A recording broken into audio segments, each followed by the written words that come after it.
بسم اللہ الرحمن الرحیم۔ شروع اللہ کے پاک نام سے جو نہایت مہربان اور رحم کرنے والا ہے۔ میرے پیارے ناظرین، اسی ویڈیو کا پارٹ 1 پارٹ 2 آپ کو اسی ویڈیو کے ڈسکرپشن باکس میں مل جائے گا۔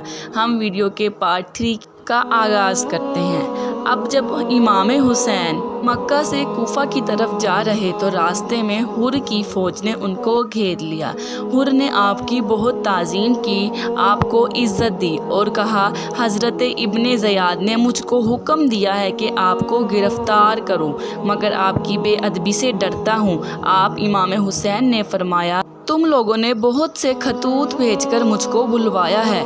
حر نے کہا، حضرت مجھے خطوں کا کچھ حال معلوم نہیں۔ یہی بات ہو رہی تھی کہ ایک اونٹنی سوار ابن زیاد کے پاس آ پہنچا اور اس خط کو اس نے حر کو دیا۔ اس میں لکھا ہوا تھا کہ جس جگہ یہ حکم نامہ حر کو ملے، حسین کو وہیں روک لے اور مدد کے لیے ایک بڑا لشکر بھیج رہا ہوں۔ حر نے وہ خط آپ کو دکھایا اور کہا، حضرت امام حسین، بہتر ہے کہ آج رات آپ یہاں سے چلے جائیں۔ میری طرف سے کوئی روک ٹوک نہ ہوگی اور جو مجھ پر گزرے گی میں اسے سنبھال لوں گا۔ لیکن امام حسین نے جب حر کی باتیں سنی اور لوگوں کی طرف دھیان دیا تو فرمایا کہ یہ آخر کون سی جگہ ہے؟ تو لوگوں نے فرمایا، اے امام حسین، اس جگہ کو کربلا کہا جاتا ہے۔ تو آپ نے فرمایا، یہ تو میری شہادت کی جگہ ہے اور میں اللہ کے حکم پر راضی ہوں۔ چنانچہ محرم کی دوسری تاریخ کو آپ نے دریائے فرات پر قیام کیا۔ حضرت زینب اور حضرت کلثوم نے فرمایا، بھائی جان، یہ جنگل بڑا خوفناک ہے، دل آڑے جاتا ہے، کسی اور جگہ چلیے۔ آپ نے فرمایا، میری پیاری بہنوں، صبر کرنے کا مقام ہے، کربلا اسی جنگل کا نام ہے، اسی جگہ پر میری شہادت طے پائی ہے، ہم سب کو صبر سے کام لینا ہے۔ اور پھر جب آپ نے کربلا کے مقام پر قیام کر لیا تو ابن زید نے حضرت امام حسین کو ایک خط بھیجا، کہا کہ آپ یزید کو خلیفہ مان لیں اور اس کی بیعت کر لیں، ورنہ لڑائی کے لیے تیار ہو جائیں۔ آپ نے خط پڑھ کر زمین میں پھینک دیا اور فرمایا، میرے پاس اس کا کچھ جواب نہیں۔ ابن زید اس خبر سے غصے میں بھر گیا اور عمر بن سعد کو تمام لشکر کا افسر بنانا چاہا۔ اور آپ لوگوں کو بتاتی چلوں، عمر بن سعد اسی سعد کے بیٹے ہیں جنہیں ہمارے نبی نے فرمایا تھا کہ اے سعد، تجھ پر میرے ماں باپ قربان ہو، کیونکہ آپ نے جنگ احد میں حضرت محمد صلی اللہ علیہ وسلم کی بے شمار خدمت کی، لیکن اسی کے بیٹے عمر نے ہمارے پیارے امام حسین کو بے چین کر دیا، ایک بوند پانی کے لیے بھی ان کو ترسا دیا۔ بے شک ولی سے شیطان پیدا کرنا اور شیطان سے ولی پیدا کرنا، یہ سب اللہ کی قدرت کا کمال ہے۔ اب حضرت عمر بن سعد نے محرم کی 7ویں تاریخ کو دریا کے آگے اور حضرت امام حسین کے خیمے کے سامنے اپنا لشکر ڈال دیا اور دریا پر قبضہ جما لیا اور فوجیوں کو حکم دیا کہ اولاد رسول کو ایک بوند پانی بھی نہ دیا جائے، اور اگر ان کو پانی بیچا گیا تو ہم سب کو یہ زندہ نہ چھوڑیں گے۔ اس وقت اولاد رسول کا پیاس کی تیزی سے برا حال تھا، ہر ایک بڑا چھوٹا پیاس پیاس پکارنے لگا، بچوں کی چیخیں نکل گئیں۔ حضرت امام حسین نے بے چینی کی طرف دیکھا اور اپنے سوتیلے بھائی حضرت عباس کو دریا پر پانی لینے بھیجا۔ اب حضرت عباس بڑی مشکل سے دریا پر پہنچے اور مشک بھر کر چلے تو ظالموں نے تیر مارے اور مشک سے پانی نکل گیا، خود بھی زخمی ہو گئے اور خالی ہاتھ آئے۔ حضرت امام حسین سے فرمایا، بھائی جان، دنیا کا پانی اب ہماری قسمت میں نہیں ہے۔ جب اولاد رسول مچھلی کی طرح پیاس کی تیزی سے تڑپنے لگے تو کنواں کھودا گیا، 70 ہاتھ زمین کھودی مگر پانی نہ نکلا اور ہر طرح کی مجبوری ہو گئی۔ پیاس کی تیزی سے سب اشاروں سے باتیں کرتے تھے، تیمم سے نمازیں پڑھنے لگے۔ محرم کا 7واں، 8واں اور 9واں یہ 3 روز اولاد رسول پر ایسے گزرے کہ ایک بوند پانی بھی نہ ملا، زبانیں خشک ہو گئیں۔ اس وقت حضرت حضرت امام حسین نے فرمایا اے میرے پیارو صبر کرو، صبر خوب ہے اور اللہ کے ہاں محبوب ہے، صبر کرنے والوں پر اللہ کی رحمتیں برستی ہیں، جنت صبر کرنے والوں کی عاشق ہے۔ یہ نصیحتیں سن کر سب کی ہمت بڑھی، سب مصلے بچھا بچھا کر اللہ کی یاد میں لگ گئے۔ آپ نے فرمایا اللہ کی بارگاہ میں دعا کی کہ اے مالک و زمین آسمان تو خوب جانتا ہے ان لوگوں نے مجھ کو بلایا، مجھ پر اور میرے ساتھیوں پر ظلم کیا اور اس کا انصاف تیرے قبضے میں ہے۔ چنانچہ محرم کی 9ویں تاریخ کی رات گزری اور شہادت کا دن آیا۔ 10ویں تاریخ کی صبح ظاہر ہو گئی۔ آپ نماز پڑھ کر جائے نماز ہی پر بیٹھے تھے کہ ظالموں کا لشکر لڑنے کے لیے آ گیا۔ ڈنکے کی آواز آئی، پھر آپ نے لڑنے کا سامان درست کیا۔ آپ اپنی اونٹنی پر سوار ہوئے، یزیدی فوج کے سامنے آئے، اللہ اور اس کے رسول کی تعریف بیان کی اور فرمایا اے کوفیو، تم جانتے ہو کہ میں کون ہوں، کس کی اولاد ہوں؟ ذرا سوچو تو کیا میرا قتل کرنا مناسب ہے؟ کیا میں تمہارے رسول کا نواسہ نہیں ہوں جن کا تم کلمہ پڑھتے ہو؟ اور کیا میں علی شیر خدا کا بیٹا نہیں ہوں جن کی محبت کا تم دعویٰ کرتے ہو؟ ہم سب اسی علی کی جماعت میں سے ہیں اور اسی وجہ سے تم لوگوں نے مجھ کو بلایا اور اس مصیبت میں پھنسا دیا، مجھ کو اور میرے بال بچوں کو پانی سے ترسایا۔ کیا میں نے تم میں سے کسی کا خون کیا ہے یا کوئی تکلیف دی ہے جس کے بدلے تم مجھ کو قتل کرنا چاہتے ہو؟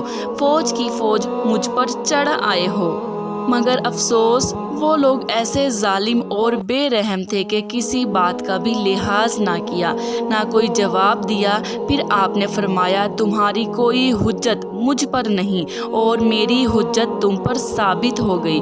پھر جب آپ نے دیکھا یہ ظالم کوئی نصیحت ہی نہیں مانتے تو حضرت عمر بن سعد کو 3 سوال لکھ کر بھیجا۔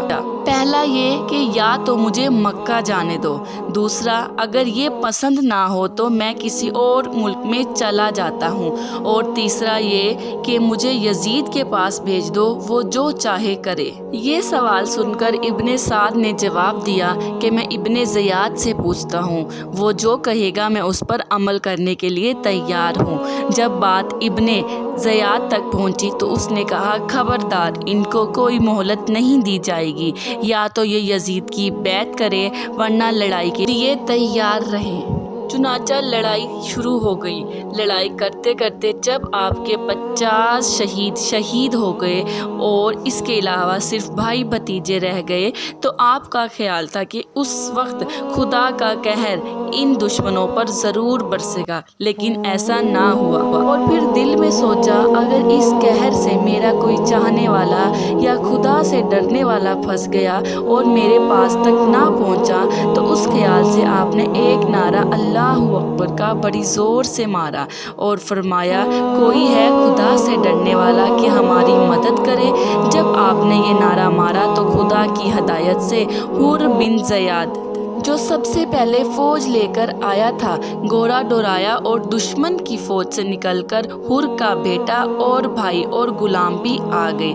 آپ کا ہاتھ چوم کر حر نے کہا اے حسین، ہم کو اللہ نے دوزخیوں کی جماعت سے نکال دیا ہے، ہم چاہتے ہیں کہ اپنی جانوں کو آپ پر قربان کریں اور درجہ شہادت پائیں۔ امام حسین نے ان سب کو اپنی چھاتی سے لگایا تو حر نے لڑنے کی اجازت مانگی۔ آپ نے فرمایا بھائی تم مہمان ہو، میرا دل نہیں چاہتا کہ تم کو تکلیف میں ڈالوں۔ آخر حر نے اجازت لے ہی لی اور لڑائی کے میدان میں آئے اور بہت سے دشمنوں کو قتل کر ڈالا اور لڑائی کرتے کرتے شہید ہو گئے۔ حر کے بعد ان کا بھائی اور بیٹا اور غلام بہت سے دشمنوں کو قتل کر کے جنت کو روانہ ہو گئے اور دنیا میں اور آخرت میں حضرت امام حسین کے عاشقوں میں نام لکھواتے گئے۔ اب حضرت امام حسین کے پاس صرف بھائی بھتیجے، ان کے بیٹے بھانجے ٹوٹل 18 لوگ رہ چکے تھے۔ ایک غلام فیروز آپ نے سب سے فرمایا کہ سب یار دوست تو شہید ہو گئے ہیں، اب میری باری ہے اور لڑائی کے میدان میں آنا چاہتا ہوں۔ سب عزیز آپ کو لپٹ گئے اور کہنے لگے اے رسول پاک کے بیٹے، جب تک ہم زندہ ہیں ہم آپ کو لڑائی کے میدان میں نہیں جانے دیں گے۔ غرض یہ کہ انہوں نے امام حسین کو جانے نہیں دیا اور خود مقابلے کے لیے میدان جنگ میں اتر گئے۔ ایسا کرتے کرتے دشمنوں کے خلاف لڑتے لڑتے امام حسین کے تمام بیٹے، ان کے غلام اور ان کے بھانجا بھتیجے شہید ہو گئے۔ اب امام حسین یہ سارا منظر دیکھ رہے تھے۔ افسردگی کے ساتھ خیمے میں تشریف لائے۔ آ کر دیکھا کہ تمام شہزادیاں بے صبری سے سب کی راہیں دیکھ رہی ہیں۔ آپ نے سب کو گلے لگایا اور فرمایا اے اولاد رسول، بس یہ آخری دیدار ہے، تم کو اللہ کے سپرد کرتا ہوں۔ یہ بات سن کر تمام کی تمام رونے لگی۔ اب جب آپ میدان جنگ میں اترے تو ابن سعد اور شمر وغیرہ کو فوجی افسروں نے اپنی فوج کو حکم دیا کہ اے فوجیوں، ہمت سے کام لو اور اس کو گھیر کر قتل کر دو۔ بس ان دشمنوں نے آپ کو ہر طرف سے گھیر لیا۔ آپ بڑی دلیری سے ان کو مارتے کاٹتے رہے اور 3 دن رات کے بھوکے پیاسے اور غموں کے مارے آخر کتنی فوج تک لڑ سکتے تھے؟ البتہ آپ اسی لڑائی کی حالت میں ایک دم سے گھوڑے سے نیچے گرے اور شمر ظالم آپ کے پاکے سینے پر چڑھ بیٹھا۔ آپ نے فرمایا تو کون ہے؟ اس نے کہا میں شمر ہوں۔ امام حسین نے اس کی طرف دیکھا تو اس کے دونوں دانت لبوں سے باہر نکلے دیکھے اور کوڑ کے داغ اس کے ناپاک سینے پر دیکھے تو فرمایا سچ ارشاد فرمایا تھا میرے نانا حضرت محمد صلی اللہ علیہ وسلم نے کہ بیٹے حسین، تیرا قاتل کوہڑی کتے جیسا ہوگا، بس وہ کوہڑی کتا تو ہی ہے۔ اے شمر، میرے نانا میری داہنی طرف کھڑے ہیں اور حضرت یحییٰ علیہ السلام بائیں طرف کھڑے ہیں، مجھے موت کا کوئی ڈر نہیں۔ اے شمر، میں نے ظہر کی نماز کا وقت پایا، ذرا چھاتی سے اتر جا اور آخری نماز پڑھ لینے دے۔ یہ سن کر شمر ظالم آپ کے سینہ پاک سے ہٹا۔ آپ نے ظہر کے فرضوں کی نیت باندھی۔ جب آپ نے سجدے کے لیے سر مبارک جھکایا تو شمر ظالم نے سر مبارک کو تن سے جدا کر دیا۔ اللہ اکبر۔ شہزادہ کونین حضرت امام حسین کیسے عاشق اللہ تھے، کس قدر اللہ کے حکم کی عظمت اور عزت آپ کے دل میں تھی کہ نماز پڑھنے کا اس قدر شوق تھا کہ زخموں سے چورو چور، مگر نماز پڑھتے ہوئے عین سجدے کی حالت میں آپ کی روح مبارک جنت الفردوس میں جا چلی۔ انا للہ و انا الیہ راجعون۔ میرے پیارے مسلمان بھائیوں اور بہنوں، اللہ تعالیٰ کے مقبول اور پیارے بندوں کے حالات پڑھنے اور سننے کا غرض مقصد ہی یہی ہے کہ ہم ان حالات سے نصیحت حاصل کریں، ان کے صبر و شکر کرنا، دین کے کاموں میں مضبوط ہونا اور ہر حال میں اللہ اور اس کے باتوں پر رضا رکھنا۔ چاہے دنیا کی جتنی بھی مشکلیں آ جائیں، اللہ اور اس کے بتائے ہوئے اصولوں پر چلنا ہی ہم مسلمانوں کی زندگی کا اصل مقصد ہے۔ میرے پیارے ناظرین، حضرت امام حسین کے قصے سے ہمیں معلوم ہوتا ہے کہ انہوں نے اور ان کی اولاد نے کس قدر دین کے لیے قربانی دی، یہاں تک کہ ان کی جان چلی گئی۔ اس لیے ہمیں بھی چاہیے ہم دین کی حفاظت کریں اور اس کے سچے پیروکار بنیں۔ لکھنے والے نے کیا خوب لکھا ہے، ایک دن مرنا ہے آخر موت ہے، کر لے جو کرنا ہے آخر موت ہے۔ اللہ پاک آپ کا اور میرا ہم سب کا حامی و ناصر ہو، ہمیں دین کی باتوں پر عمل کرنے والا بنائے، آمین۔